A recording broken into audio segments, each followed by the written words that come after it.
Hello there, good morning. Tirar o chapéu, cumprimentar o pessoal que tem paciência para maturar esta hora da manhã.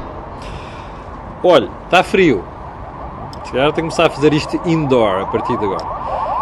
O que é que tenho para si hoje? Olha, uma agenda repleta. Vou-lhe lembrar só que hoje vai regressar o Web Summit, para mim, aqui na cor da Web Summit, porque esta tarde, aí por volta da hora do almoço, até ao final da tarde, vou fazer 2 apontamentos a partir da Web Summit.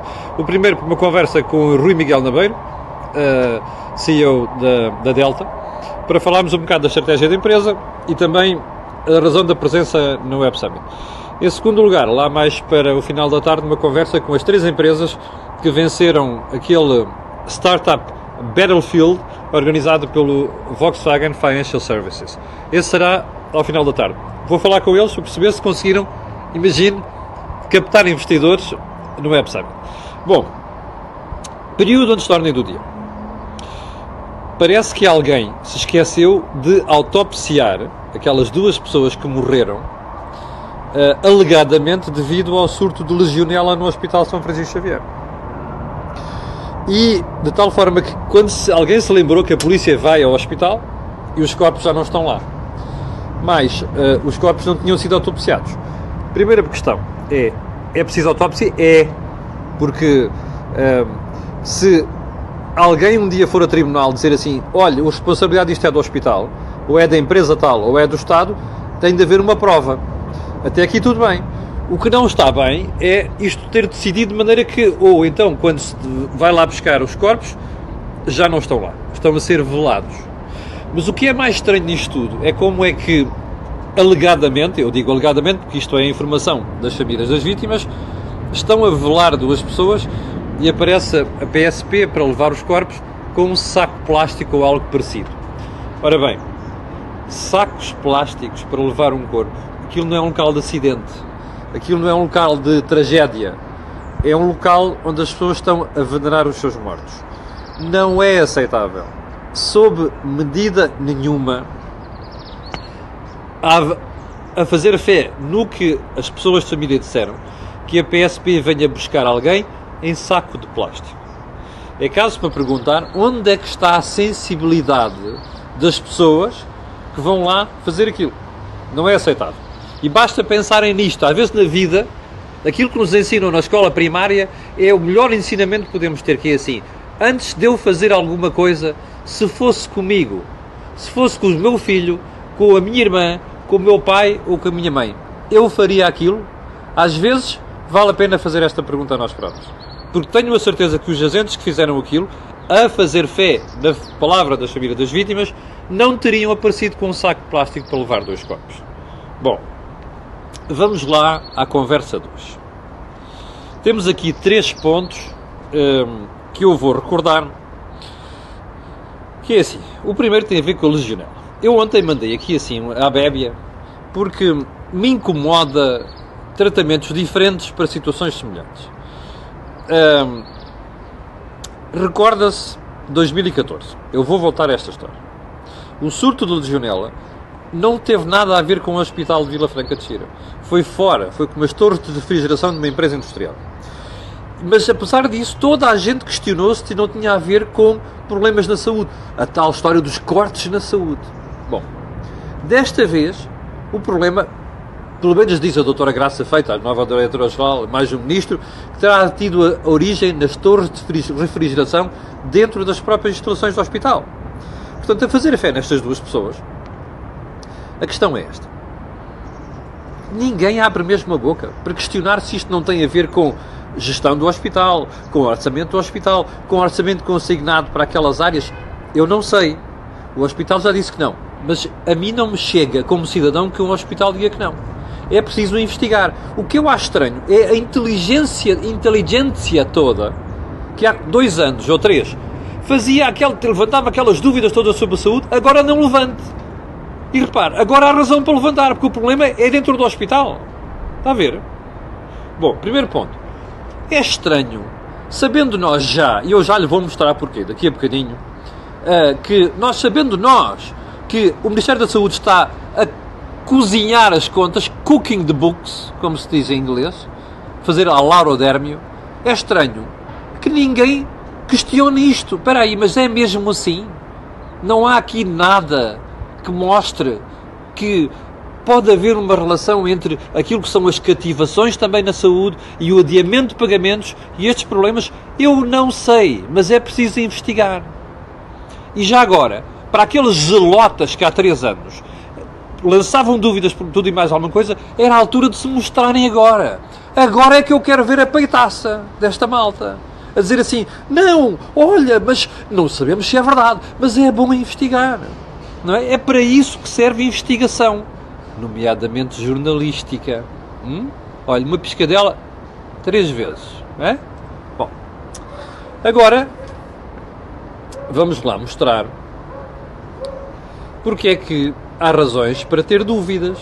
Bem, e há razões para ter dúvidas porque, olha, eu não é no fim de semana, na semana passada, está a ver esta manchete do Público de hoje?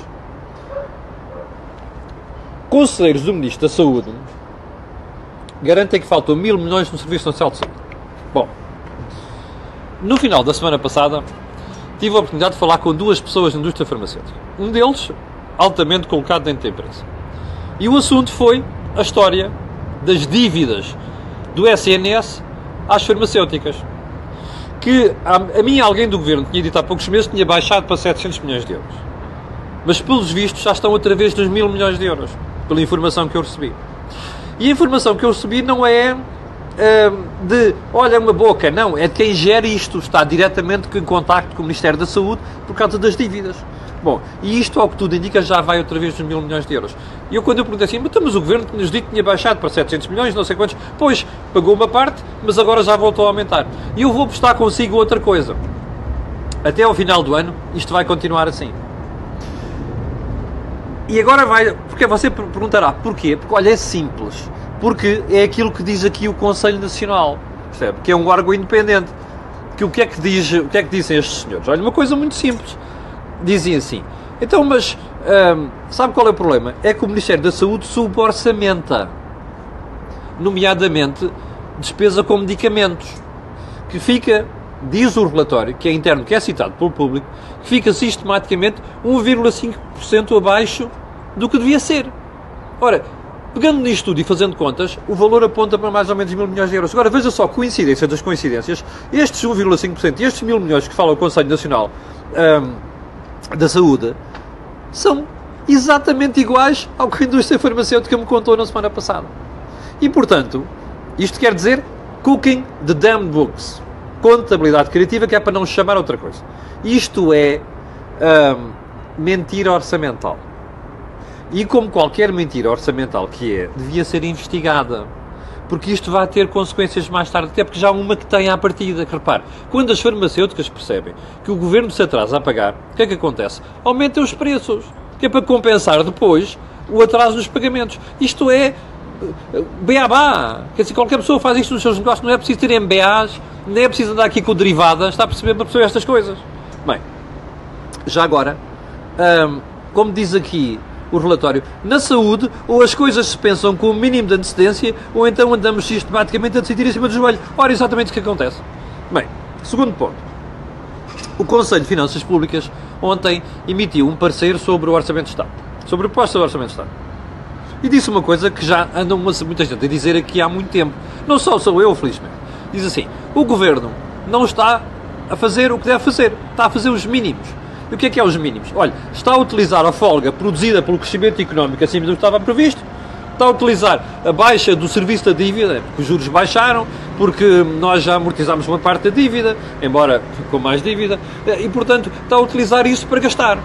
É verdade que cumpre o valor nominal, mas a questão não é o valor nominal, a questão é o estrutural. A questão é o saldo estrutural, ou seja, você tira medidas extraordinárias, tira o efeito do ciclo económico, crescimento, e não há nenhuma alteração. E diz assim o Conselho de Finanças Públicas, que é uma coisa que já tinha dito a Comissão Europeia. Olha, este ano a consolidação estrutural devia ser 0,6% do PIB, foi de 0,1%. No próximo ano, avaliado pelo orçamento, que não se sabe se será cumprido, será de 0,3%. Ou seja, isto é, outra vez, contabilidade orçamental criativa. Agora veja, quando o Ministro das Finanças é confrontado com isto em Bruxelas, no Ecofin, no Eurogrupo, perdão, diz assim, já é um avanço. Piada para o Conselho de Finanças Públicas. Bom, tomara o Ministro das Finanças ter a credibilidade que tem um Conselho de Finanças Públicas. E já agora é assim, diz ele assim, pois não é essa a minha intenção, pois não, a única coisa, e diz assim, ele já, como lhe recordei, ele diz já um avanço. Eu só não sei se é um avanço para a parede, está a ver? Já temos exemplos disto, ou seja, é um avanço. É como o outro que dizia assim, estávamos à beira do abismo, demos um passo em frente, não é? Havia um jogador de futebol que dizia isto, acho eu, não era? Ora bem, não sei quem é que era. Bom, aqui a pergunta, quem era o João Pinto? Pronto, parece que o João Pinto é conhecido por estas coisas, mas enfim, era bom jogador e a gente desculpa. Bem, agora veja, isto é mais um aviso, está a ver? É um aviso que soma àquilo que vários analistas já disseram, é um aviso que soma àquilo que a UTAU já disse, é um aviso que soma às dúvidas que a Comissão tem. Só o Sr. Juncker, depois daquelas refeições lautas, não tem dúvidas. Mas pronto, a malta já disse isto. Portanto, entre o Ministro das Finanças e estas pessoas independentes e credíveis, eu acredito mais nelas. Está a perceber? E portanto era bom, já agora, deixe-me só chamar-lhe a atenção para uma coisa, veja só. Não vejo este problema em nenhuma das manchetes de hoje. Em nenhuma das manchetes de hoje. O único jornal que toca nisto e que chama a atenção para o problema é aqui o Jornal de Negócios, o meu jornal, passa publicidade, e se Centeno não for tão bom a baixar o déficit como parece. Bom, vale a pena colocar estas questões de vez em quando. Último ponto da conversa de hoje, os juros a 10 anos, que há pouco menos de um ano estavam nos 4,3%, estão abaixo de 2%. Já adivinhou porquê? Não é por causa dos milagres do governo. É por causa da austeridade. Ela não foi embora, está a ver? Olha, cativações, respeito pelo déficit, e até podiam estar abaixo, muito abaixo de 2%, se não houvesse aquela contabilidade criativa que falávamos há bocadinho. Se o orçamento não trouxesse dúvidas sobre saldo estrutural, olha, o déficit estaria, a dívida, os juros estariam muito mais em baixo. Ou seja, os juros só começaram a baixar quando os mercados perceberam que o governo não tinha abandonado a austeridade. Vá lá, fofinhos. Engulam mais esta. Bem, como eu lhe disse há bocadinho, voltarei a partir do almoço com notas e referências a partir da Web Summit. Não se esqueça também que esta semana o Think Tank voltará a ser à quinta-feira, portanto amanhã, entre as 19 ou 19 e 15. Quanto a nós, olha, fico por aí. Agradeço que coloquem um gosto e já agora partilhem informação nas redes sociais, até porque o Facebook anda a fazer das suas. Já mudou outra vez o algoritmo e vai-nos prejudicando aqui, às vezes, a forma de divulgar isto. Portanto, partilhar nas redes sociais. Obrigado e até logo.